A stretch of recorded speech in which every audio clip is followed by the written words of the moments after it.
Hello and welcome to our show. This is me, Fez, and with me is Sanan. And basically, what we wanted to discuss is what has been happening in the world of soccer, or what the world calls football. Soccer, it's just here in North America where we both live. So, we wanted to discuss a few topics that have been happening in the last few days. And the very first thing is a heartbreaker for me as my team, Liverpool, lost against the mighty Newcastle United. Yeah, they're the mighty Newcastle United because they were bought by this particular group from a particular country. And after 1969, this is the first time that they've won a domestic cup. And if we talk about the players themselves, so the first goal scorer was Dan Burn, who was 11 years old when he was taken out of Newcastle's academy. And after that, he's made a quite impressive comeback into the Newcastle team.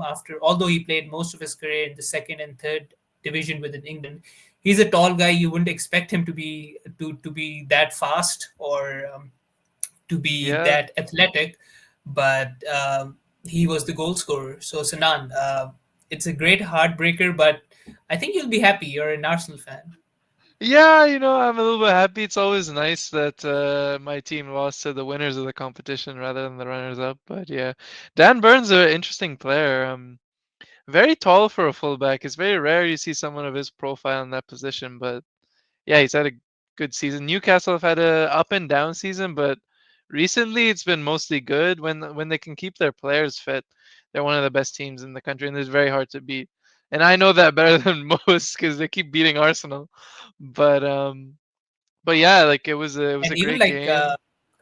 Isaac scored the second goal, and I think he's being chased by almost every club, every major club in Europe. Yeah, I mean he's special. Like he's in that type of bracket with Haaland, where he's the type of striker where by himself he's gonna win you games sometimes, and he's done that for Newcastle a lot this year. What's interesting is what happens to him this summer, especially with Newcastle are not guaranteed to be in the Champions League. So no Champions League football. I think he might look for a way out, but Newcastle have so much money. I mean, I think the amount of money to get him out would be crazy, but I don't know. We'll see. We'll see. It definitely would break some records. Yeah. Well, talking about breaking records, Liverpool just became the first team to win the EFL Cup the previous year and not be able to defend it when they play in the final. So Oh, they didn't have good final at all. Fedi Chiesa, who's been facing the brunt of many supporters, but I think he's been playing well, although he hasn't adapted to the Premier League, and it's also tough. He comes from the Italian league, but he did score with his left foot. It was a good goal, but couldn't do much. It was the 97th minute, and yeah, yeah. it's a trophy for Newcastle. Yeah, I mean, Chiesa, it's been a bit rough for him. He hasn't got that many minutes. He hasn't been sharp. He hasn't really been given much of an opportunity. I mean, it's hard to be a periphery attacker at Liverpool with Slot. I mean, the way he either trusts you or he doesn't, and I think Chiesa and Nunez really don't have his trust right now. And I mean, with Nunez, I'd say it's fair given his recent performances. I mean, we'll probably get onto that a bit more when we talk about the Champions League, but yeah, with Chiesa, I mean, it can only be good for his confidence. But with Liverpool, it's where did they go from here? There isn't really much more for them to play for this season. The Premier League looks pretty wrapped up, and they're out of the league, Champions League. They just lost the Carabao Cup final. What was looking like a fairy tale season has gone a bit awry. Yeah, like within a week, the dreams of winning a treble have gone. But if you look at the whole context or the whole perspective, so no one expected Arne Slot to win a title. Like most were saying, like they'll finish like in top four or something. So even which looks like a likelihood, if from now they bottle the league title, that will be probably. Yeah, I think Arne. We'll see many memes on Arne Slot due to that, but I think that they should come comfortably win the league. But yeah, in terms of winning the treble, that dream has gone. But like Mm. if even like the people who did see the UCL encounter between PSG and Liverpool, PSG were really dominant. In the first leg they were extremely dominant. It was just Harvey Elliott's strike which like saved Liverpool, and we won 1-0. But even in the second leg they were really dominant in patches, but Liverpool did get good chances but they couldn't score, especially that chance when Salah was on the I think on the corner. Salah used his foot, but it was Kavija Kvaratskhelia. Yeah, I think I pronounced it right. No, Who it was used good. his who used his left foot to stop it from going inside. Mm, Although Gigi Donnarumma was already beaten. But now yeah. that we've started to talk about UCL, I think you saw more of the UCL matches compared to me. I mean, we can start definitely with the Liverpool game. But I had one more interesting stat actually. Schlott would be the sixth Premier League manager to win it in their first full season. What's actually I saw this piece recently about how managers are actually like more likely to win the Premier League in their first season than going forward. So yeah, he's the sixth manager to win the Premier League in their first full season which is like a weird stat. You wouldn't think people are most people think of the Premier League as a really hard league to adapt to, right? And I don't know, we've seen that with Ten Hag, Amarim now. Not that I'm picking on United, but a lot of managers that are coming from abroad do have a tough time. So it's surprising that in actuality, it's actually quite common for this thing to happen. But at the same time, I mean, all credit to Slot. I mean, going into the season, I could have never seen this coming. But yeah, like as you said, we should move on to the Champions League, which was very fun. I personally, I mean, maybe as a Liverpool fan you wouldn't like it, but I love this new format. There's been an Yeah. exciting game at every stage. There was City, Madrid. Now, like there were so many, like PSG, Liverpool, like what we were talking about. Like what a game! I mean, the first game was absolute domination by PSG. I have no clue how they didn't come out of that match, with a win. But like credit to Liverpool. I mean, that's what you have to do in these knockout games. You have to stay in it to the end, defend well, and you could get something. But it didn't work out in the end. I think PSG looked unbelievable. I don't think you know like this. It was very close. It went to penalties, but really, I think PSG deserved to win that matchup quite comfortably. Obviously, Dembele, probably one of the best players in the world right now. Kvaratskhelia was insanely good. Thought Barcola was amazing. Doué looked awesome off the bench. This is the PSG attackers are just so fluid. And, having to watch Arsenal these last couple of weeks, it was very nice to watch a team that can actually attack. But yeah, like I think if you're Liverpool, you'd probably be disappointed that you weren't able to put your stamp on the match at all. Like it didn't feel like the Liverpool that you usually see, against other teams in the Premier League. And, that in itself will probably disappoint the players and Schlott, especially seeing as it might be Trent's and Van Dijk's, maybe even Salah's last season there, but yeah. Maybe even Harvey Elliott's the goal scorer against PSG. I think Maybe. this would be a good thing for his career because like he can go up and say to people, look, I scored against PSG, and for me, I think PSG are looking really strong.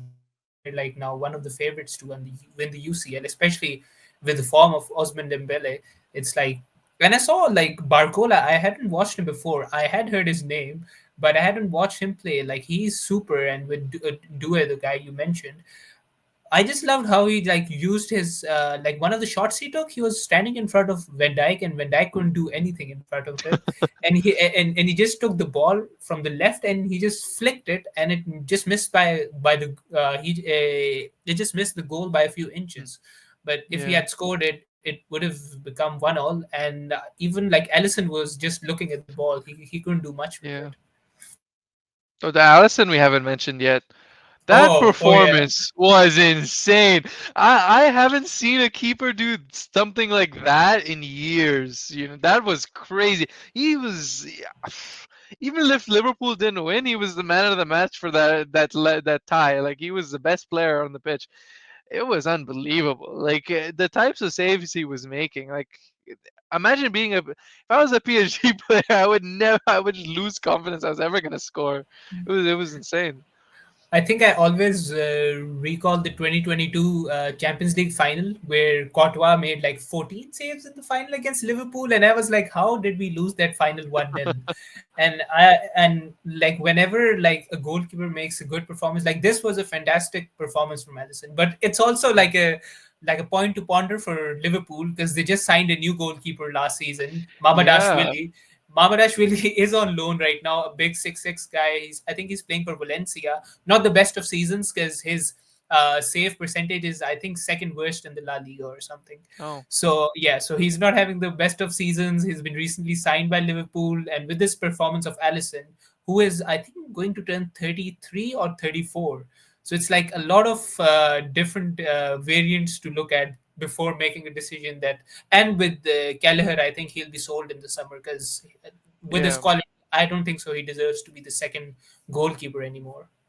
I agree. I think Keller is a good key. He could definitely start for a lot of Premier League teams, like, and there's certainly going to be teams looking for keepers. All the money being spent on keepers these days is also unbelievable. So I think you guys could definitely get a good fee for him. Every time he plays for you, he looks obviously not as good as Alisson, but he definitely doesn't look like a second choice keeper.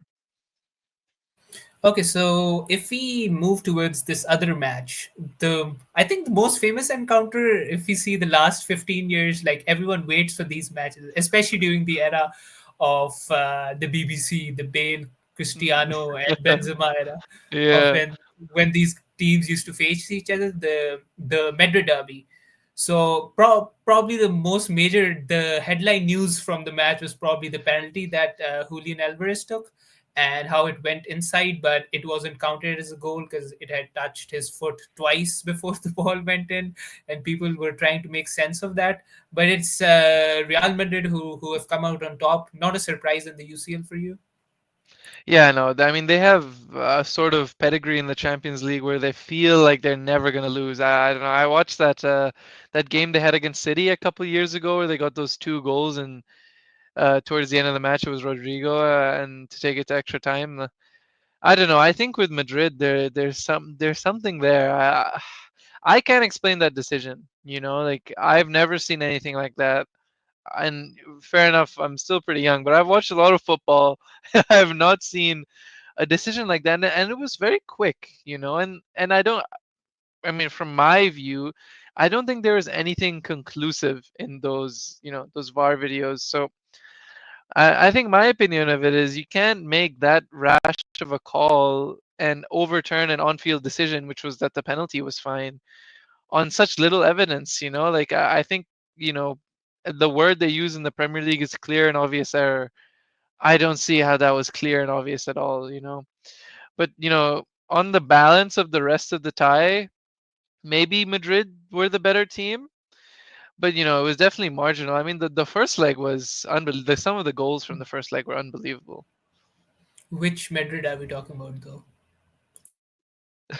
From Real Madrid, my bad. Okay, okay, okay, okay. But Yeah. yeah, the first leg was crazy. I mean, Mhm. the Alvarez goal, the Brahim Diaz goal was where he dribbled through a bunch of players. The Rodrigo goal, there's just so much individual attacking talent in this game that you can't take your eyes off it. You don't know what's gonna happen.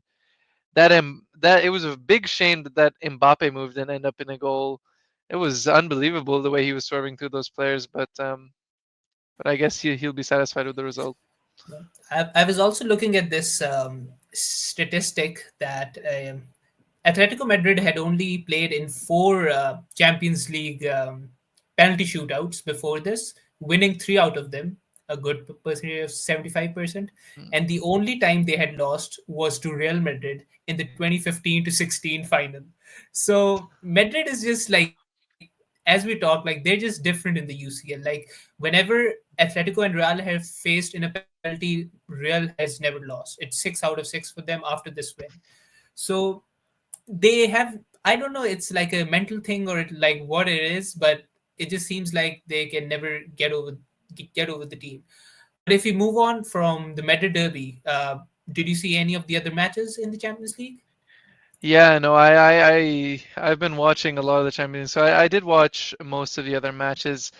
I'd say, like a couple of them were quite boring. I mean, the Aston Villa game against Bruges, like I was hoping Club Brugge would make it interesting, but it was, they got a red card in the second leg, and it was really, very simple for Villa to go through. And Villa have been struggling a lot recently in the Premier League, but yeah, I don't see them going further though because they have PSG next. I think that's gonna be the where it ends for them. But I mean, getting to the quarterfinals is a great achievement. They should be happy with that.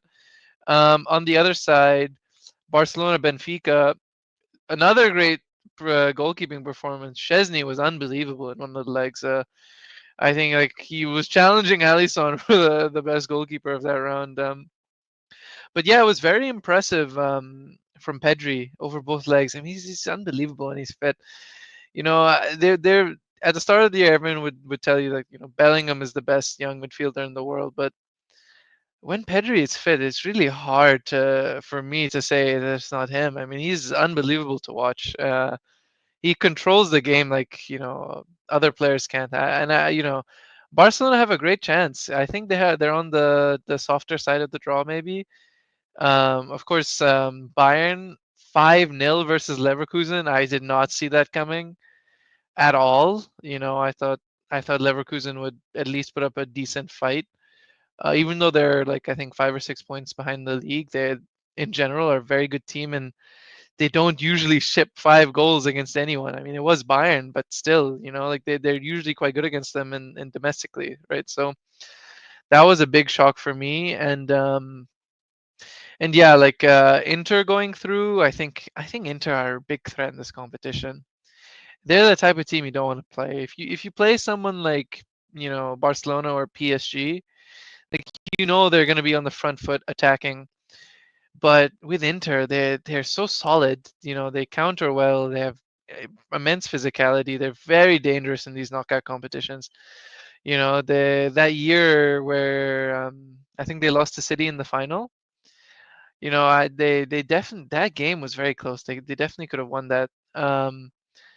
But yeah, I think for the rest of the competition, it's wide open. I like the most years I'd say there's some clear favorites, but Madrid have been shaky, City are out, Liverpool are out, Bayern are looking good, but not maybe as good as some other teams. PSG, you never know. Like they same with Arsenal. I don't want to be a bit too biased, but I think if Saka is back, they certainly have a chance. But I mean, did you want to go look at each of the games and see like what we think? Yeah, I think if you talk about the Inter Milan match against Bayern Munich, so like one of the components for me that's really essential is like I don't think so. Vincent Company has coached in the Champions League knockouts before, so that's also an important thing to look at. And with Inter, did they play the final? Was it 2 seasons ago or was it? I can't recall exactly, but I don't think so. Their team has changed a lot since that final. This one thing that Company, who was coaching Burnley the last season, and now he's at Munich, but I'm not sure. He was a great player for Man City. He played in the UCL, but being a coach is really different. So that is one perspective that seems interesting to me, or like would come up in this match. Yeah, I entirely agree. I mean, if you look at last year when Bayern Munich got to, I think it was the semifinals, they had, they were playing really bad last season. They were way off the title race. They didn't win any trophies. You might call it the Harry Kane effect. That's what I call it. But but yeah, it was, and they still managed to get to the semifinal because they had a manager like Tuchel, and I think he's a world class manager. Losing him for company is. I think there may have been better options out there. Like Tuchel, like the way he coached that two-leg match against Arsenal. Arteta is a great manager, but he really Bayern Munich, played the perfect game against us and knocked us out. And given their form and our form at the time, which was unbelievably good, I think at the time we had won, like 15 of our last 16 games, and then we came into the Bayern game at home and we lost, which was very no, we drew. Sorry, drew 2-2, but it felt like a loss. Um, but yeah, they were playing unbelievable under him. But with company, I agree. The lack of experience in these huge ties Can he make those adjustments on the fly to beat a team as compact and solid as Inter Milan? I don't know. And personally, if I had to make a prediction for this game, it would be that Inter went through. I think I'll make a similar prediction because I'm not comfortable or I'm not sure about his plan for this game, which is why, and also talking about like recent history of Inter, so they have been performing well in this competition. So yeah, that's the first match, but the second one that you've already touched is the Arsenal and Real Madrid affair. So yeah, you will have a soft side for Arsenal, but I'm not sure if like Real Madrid with the depth that they have, unless they face some sort of an injury crisis in the upcoming weeks, it's really hard to defeat this Madrid side. I agree. I think Arteta is going to set out very defensively. But Arsenal have one of the best defenses in Europe statistically. They've been good. Even now, when they don't have many attackers fit, they're able to keep clean sheets, and they just put 9 goals past PSV. Of course, this is a very different level of opposition, but there's a good chance Saka is back. I think this is going to be a close tie. I think this tie is going to be. I think this tie and the Bayern Munich tie are going to be the closer ties, and the other two are going to be quite one-sided. But I think this is going to be a very low scoring one because Arsenal are not going to be looking to play on the front foot or press very high like they were today against Chelsea. I think they're going to be very comfortable defending a bit deeper. Saliba and Gabriel, great combination. Luis Skelly is in good form. But when you look at the other side, it's really hard to argue against Madrid. I mean, they have too much individual quality. My heart says Arsenal, so I'm going to stick with Arsenal. But I definitely understand the logical view of taking Madrid. And this would also be the first time that Saliba and Gabriel, because we've always seen them fight against Haaland, but this time around they'll be against Mbappe. And I'm Yeah, not that's a sure great if point. if they've played against Mbappe before, so that will be like a They, challenge for them. And plus, secondly, would it be an equal amount of rivalry between them that we see of them against Haaland?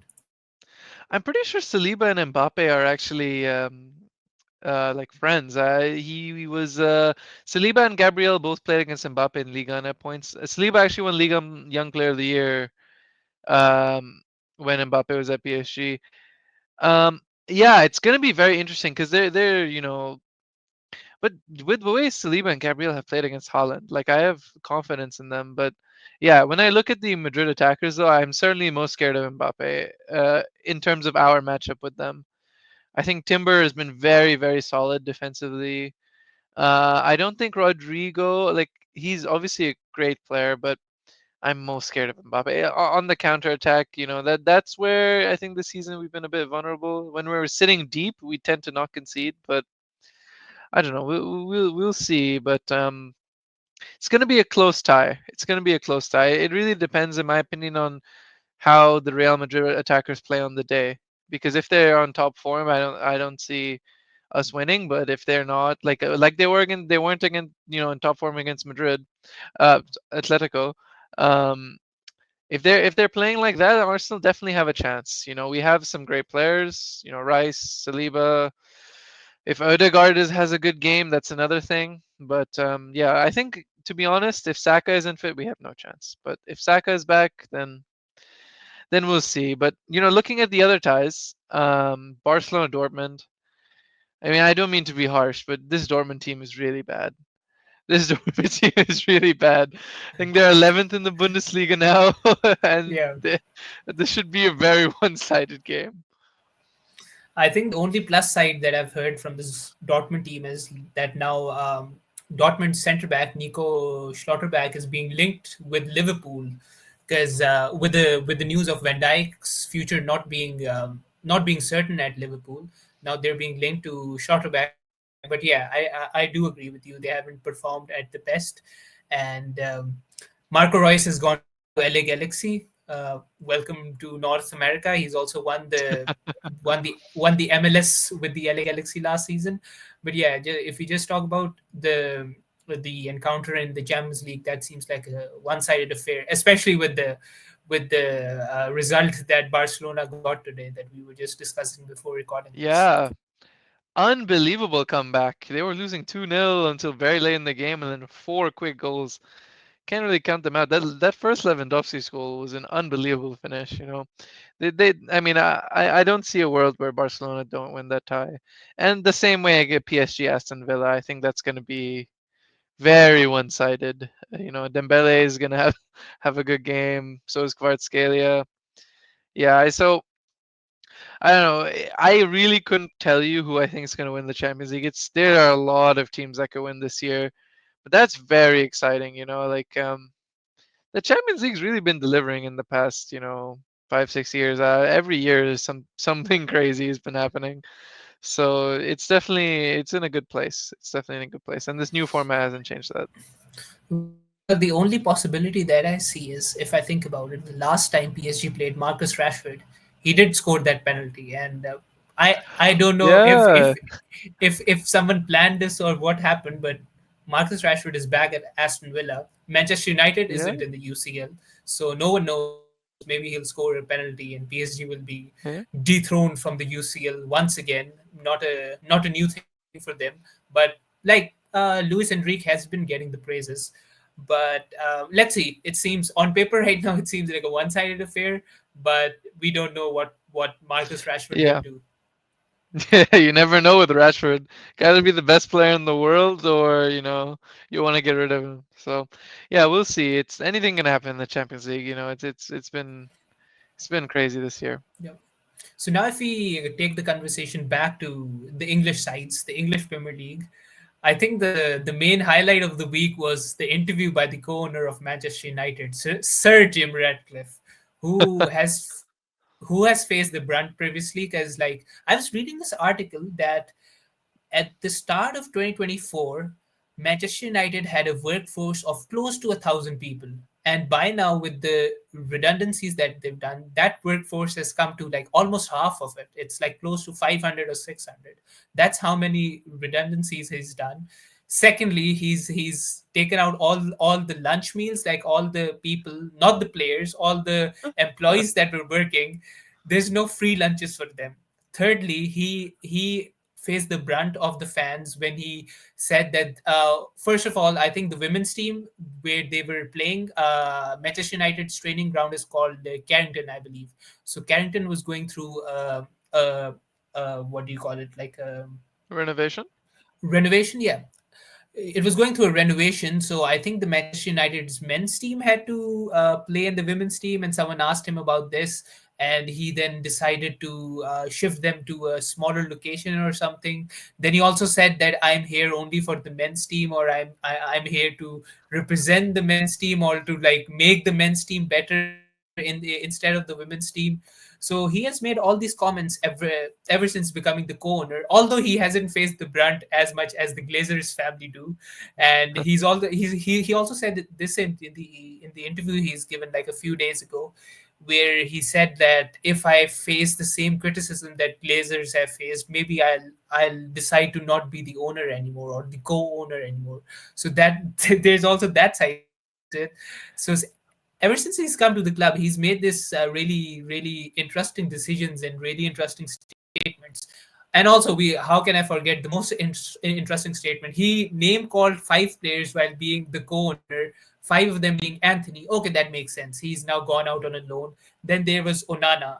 There was Sancho, who's also gone out on loan. But Manchester United still are paying around 17 million pounds to him till he remains at Chelsea. So that's a big amount that they're still paying for this guy who's not even playing for Yeah, them, who's playing for a rival. Then there's Casemiro. It made sense, although now Ruben Amorim made some statements that Casemiro is improving at training or whatever we call it, although he's at the latter part of his stages, so it doesn't make sense. But the most interesting player was Hoyland, this 22-year-old guy who has scored a few goals in the Premier League, but he's almost playing his first season, and your owner or your co-owner is making such statements. Like out of all of them, the most surprising bit was Hoyland. Like this yeah. was a big interview. I haven't seen such an interview after the Trump and Zelensky press conference. I think so. if you talk about the soccer world, this is the Trump Zelensky press conference or the interview that an owner of a club can do, and such damage can happen to a club. Yeah, it just seemed. I don't know. I get what you mean with the Trump Zelensky. It just felt unprofessional. You know, the types of conversations they were having. Like, I think there was a point where him and Gary Neville were talking about a donation that the club used to make to the former United Players Association. And Neville made a very simple suggestion that, oh, have a charity dinner. He's like, oh, I didn't think of that. And my thought was, what, like, like this is like, what types of conversations are these? Like, you didn't think about the most simple thing in the world. Like, I don't know. And beyond that, like, calling out a 22-year-old player lacking on confidence, how is that going to help your team? He's a striker. Strikers deal in confidence, and you're calling him out publicly as the owner of the club.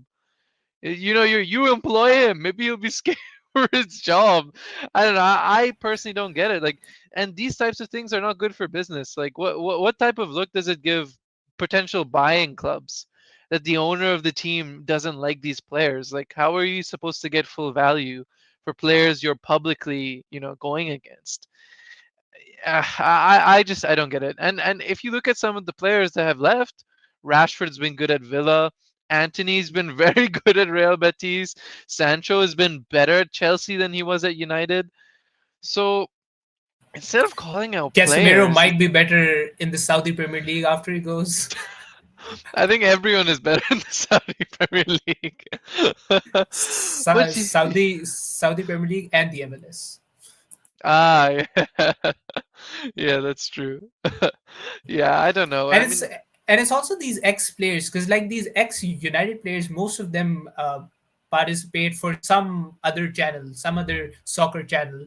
So even Wayne Rooney likes to make his comments known, and he said, I think after in the aftermath of this interview, that only Bruno Fernandes and Kobe Mainu should remain at the club, and rest of the players shouldn't be there. So this comes in the background of Sir Jim Ratcliffe making these statements, and but it's really interesting how if you move on from like Manchester United to Chelsea, so there was this other interesting statement that the Chelsea manager made. Maresca, he said that playing real football is not like FIFA. So he was taking this dig after Chelsea won their match earlier this week, but then also Palmer, who has been on a 10-match drought, he missed a penalty as well. He could have finished the drought, but I think he scored like 13 consecutive penalties, and he had never missed a Premier League penalty. He was on course to beat someone like Yaya Toure, who I think is probably the most successful penalty taker in Premier League history. But now he's missed a penalty, and he's also faced an injury in the training session. So it looks very likely that he'll miss out on England's matches in the upcoming international window, where I think they're playing Albania and Latvia, for which they announced a squad earlier this week. And your team, Arsenal's 18-year-old Miles Lewis Kelly, he's in the squad. yeah, I mean, firstly about Palmer, I think I don't know. I wouldn't read too much into it. I think these things happen, right? Like, scoring that many penalties in a row, you're bound to miss one of them. I think the expected goals on a penalty is about 0.78 or zero point 0.8, so he's way better than that. Um, I think these things happen. With the drought, I think Chelsea have been playing poorly. I think it's been hard for him with having no recognized striker to play off of. I think Palmer's a great player. And that's hard for me to say as an Arsenal fan, but he's a great player. And I think he'll be fine. I think it's just a bad patch of form, and I think Chelsea as a whole are just going through a rough period right now. And every for with Chelsea, I see the fans turn on the manager every single time the slightest thing goes wrong. Like on X or Twitter, like people are saying so many things about Maresca, and I'm like, if we're being honest, after last season and given how Chelsea have been, is this season really that bad? I think they're currently in fourth. Yeah, they're in bad form, but they're playing like decently well.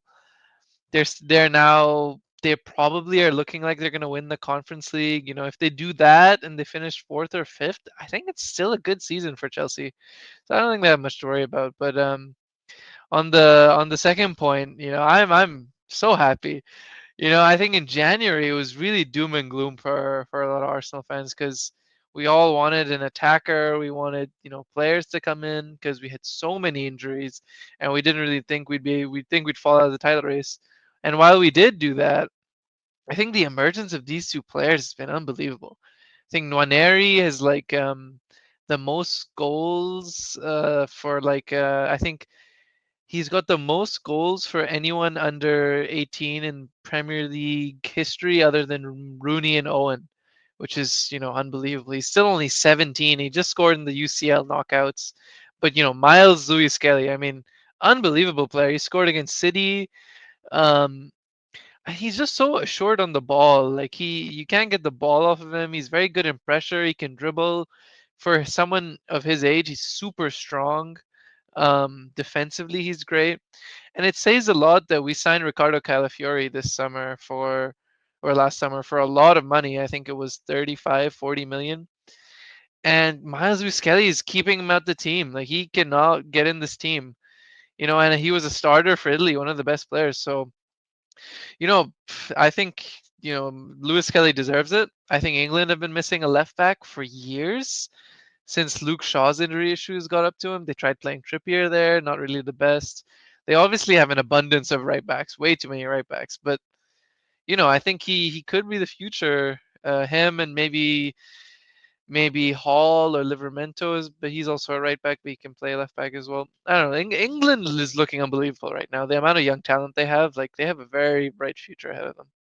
Yeah, yeah. I had completely forgot about Calafiori's performance in the Euros because like everyone thought it'll go home, but it actually went to Rome in that tournament. So So Califuria was like one of the. Actually, I think he was also linked to Liverpool, but at the end of the day, he went to Arsenal. But now Miles Lewis Kelly is keeping him out. Liverpool also are interested in the Fulham left back Anthony Robinson. He's been linked Yeah. with Liverpool this past week, so they're still in search of a left back. Just in case if Calafiori is not there for Arsenal, I think Liverpool could make a move for him. But that's just an afterthought. No, I think yeah, Liverpool with a left back would be very scary. I think Robertson is a great player, and every now and then he has a great game. But again, that's the problem with aging players. Is they can't keep it up, over the course of a season. So yeah, it would be very smart for Liverpool to do that. But yeah, I think Liverpool are gonna have a busy summer, whether it's with renewals or it's with replacements. It's gonna be a busy summer, and so will Arsenal. I mean, they're losing Jorginho, Partey, and they definitely need some sort of attacker. So yeah, it's gonna be an interesting summer window for a lot of clubs. But yeah, speaking about other teams in the Premier League, there have been Nottingham Forest have been unbelievable team in the surprise package this year. At the start of the year, like I was not a big fan of Nuno Espirito Santo after his time at Tottenham. I had kind of written him off a little bit, even though he was good at Wolves. But this Nottingham Forest team is unbelievable, and some of the performances. Chris Wood, I mean, he's playing like an English Holland. Like he's unbelievable. Can't stop scoring. the guy the guy from New Zealand, like who would have expected a striker from New Zealand performing in the Premier League? Yeah, man. Next thing we'll see a But it's Pakistani also perform. I think it was Callum Hudson. That's a really interesting dream of yours, but that's almost next to impossible. But yeah, it was Callum Hudson-Odoi who was like who scored against Man City in the match. I think two weeks ago. They also defeated Liverpool as well earlier this season, and I think the second match was it. I can't recall the second match, but yeah, the first match they did defeat Liverpool, That was and it looks Liverpool's first match. highly likely with the result. Yeah, yeah, yeah, and also with the draw today, Man City against Brighton 2-2, it's looking highly likely that they will finish inside the top four. And I was a big fan of Nuno at Wolves. I used to play fantasy Premier League, so I always had a Wolves player inside my squad. Mm. Like there used to be Johnny, then there used to be the penalty taker. I forgot his name. I think he's gone to the Saudi Premier League now, but I can't recall his name. But they always had interesting Raul Jimenez as well, who Yeah. used to perform consistently. Then there was Jota as well. So he's known for like making interesting squads, and now also at Nottingham Forest, he has some of the players who were previously at big Premier League clubs, especially like Callum Hudson-Odoi. I liked Hudson-Odoi at Chelsea, but with Chelsea's quality and with the players that they have, they had to let someone go. But Nottingham Forest has been performing better than Chelsea, so I think Callum Hudson-Odoi made the right decision at least for the season. Yeah, I mean they have Alanga as well from United. He's playing great. Oh, their defense is unbelievable. The center back, yeah, Murillo, unbelievable defender. You know, he's been up there with some of the best defenders in the Premier League. And when you look at a lot of the top clubs, like a lot of people could use a center back. Liverpool could probably use one next year. United could use one. Spurs could always use a center back. Uh, Chelsea is always signing players, but yeah, he's a great player, and you know they have a great story this season. You know, Ola Aina at right back. Yeah, I think they're great, but I think my favorite team to watch this year has definitely been Bournemouth. I think Iraola is an unbelievable manager. You know, he's next up. He's been linked to the Madrid job, which I think is a step too far. I think there needs to be an in between step. But some of the players he's developed there, like Dean Huijsen, um, Kirkej at left back, Semenyo. I love how Semenyo at Arsenal. He's a great winger. You know, like it's really crazy. I think these days the quality in from maybe eighth to around 12th, 13th in the Premier League is so high. Like all those teams could compete in Europe like very, very well. Fulham's been great as well. Obviously, Brighton have an unlimited amount of talent. I mean, this guy they signed this year, Jan Kuba Minta, he absolutely he I think he destroyed Chelsea. Was it? He scored 2 goals against, but yeah, he's unbelievable. He's explosive. Baleba, he's probably the next in the line of, you know, he's the next Caicedo maybe. He's unbelievable defensive midfielder. They just keep refreshing their team with unbelievable talent, and you know that recruitment team and that ownership is, you know, one of the best in football.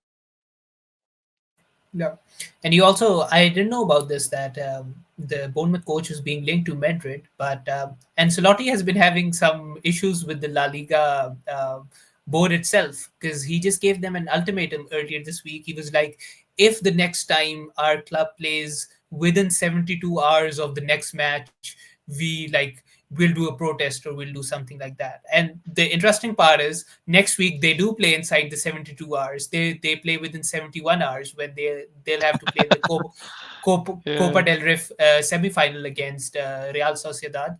So he's been having his issues with the La Liga board, but yeah, it's really interesting how Bournemouth have come up this season. Yeah, yeah, definitely, definitely. I think Ancelotti. It's unsure how much longer he's gonna stay. I think Xabi Alonso probably has that job locked up. I mean, if I was Madrid, I would. There's nobody else I would want to get, right? Like he's unbelievable.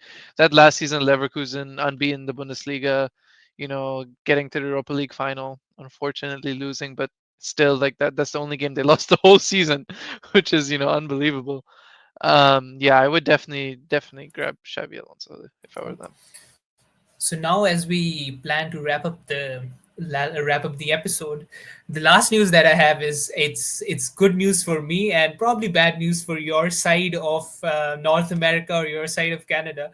But Vancouver Whitecaps, what a season it has been for them. They won all four of their matches. The initial four matches, they're at a plus 7 points differential, and they've just become the seventh team to win their first four matches in the MLS. And the most interesting win outside of these four matches was the one that came the previous week against the Mexican side, Monterrey, where they drew 2-2, but they defeated a team which had two really interesting players in them. First of all, Monterrey had Sergio Ramos, and the other guy was Lucas Ocampos. I'm pretty sure you Oh, would have seen him at Sevilla. He was a great player. I used to watch Sevilla because like Liverpool and Sevilla had quite a few matches in the Europa League, and he used to be playing in those encounters.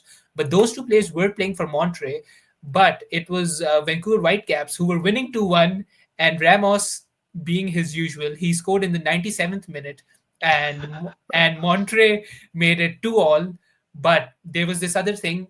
It's different to the Champions League. So it was the CONCACAF Champions Cup over here, which is like the North American Champions League, if you say so. So the away goals rule still exists. So Vancouver Whitecaps had Monterey had come to Vancouver and drawn the match 1-all, but Vancouver scored 2 goals over there. It was a 2-all, so which resulted in Vancouver going through to the next round.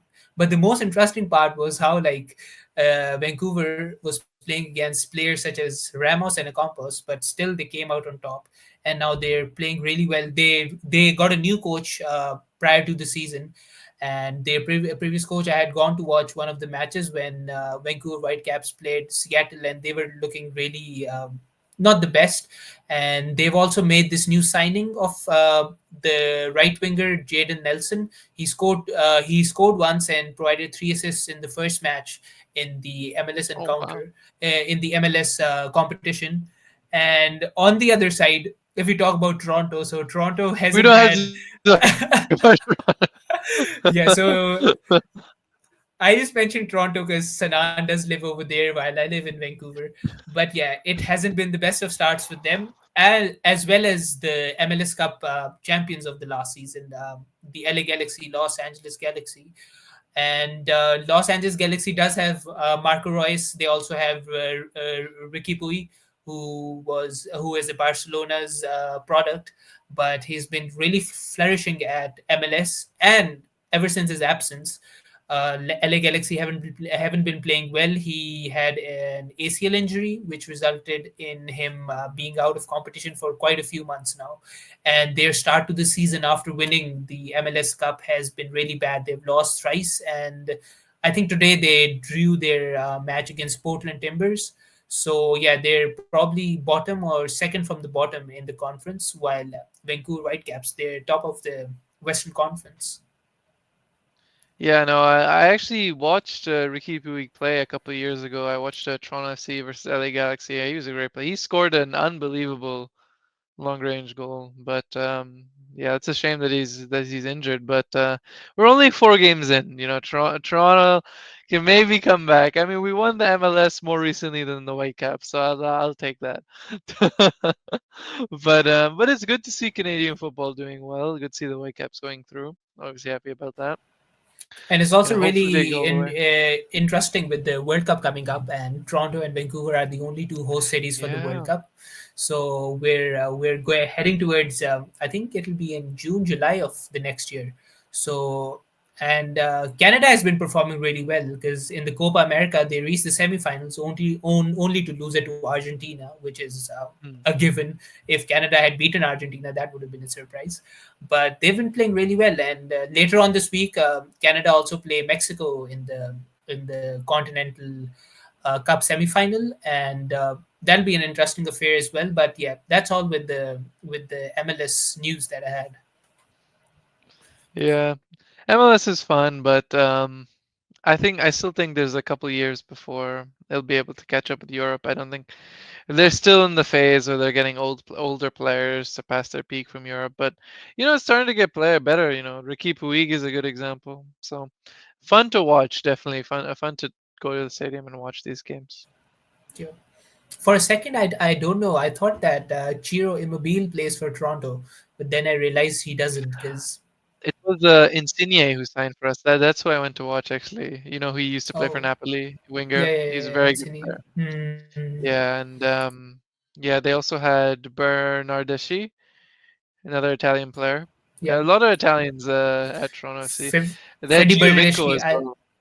I think he was at Giovinco, yeah. Juventus before this Bernardeschi. Yeah, he was, yeah. And Giovinco also, but that was a while ago. He was MVP of the MLS while playing for Toronto, which is, I think so. You know, don't quote me on that. I'm not the, a connoisseur of the MLS, but yeah.